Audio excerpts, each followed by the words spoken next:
మనకి పట్టభద్రుల నియోజకవర్గం ఎన్నికలు అనేవి గతం నుంచి చూసుకున్నట్లయితే మనకి ఇవి అలవాటు లేనటువంటివి. కానీ ఎన్నికల ముందు మనం 3 గెలిచాం, ఇప్పుడు మళ్ళీ 2 గెలిచాం.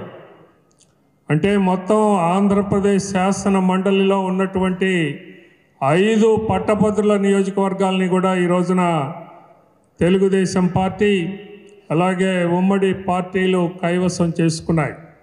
ఇది ఒక గొప్ప విజయంగా భావించాల్సినటువంటి అవసరం ఉంది.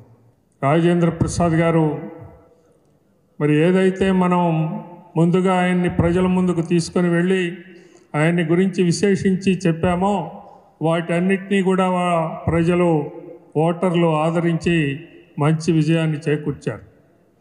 మనందరం కూడా కష్టపడ్డాం, విజయాన్ని తీసుకొచ్చాం.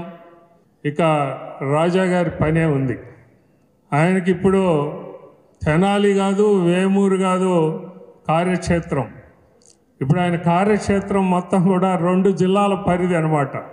2 జిల్లాల ప్రజలందరికీ కూడా ఆయన్ని పని కోరేటటువంటి హక్కు అందరికీ లభించింది ఈ రోజున. మరి ఇది ఆయనకి ఏ రకంగా మహద్భాగ్యంగా భావిస్తాడా, పనిష్మెంట్గా భావిస్తాడా, ఇది ఆయన చెప్పాల్సినటువంటి అవసరం ఉంది.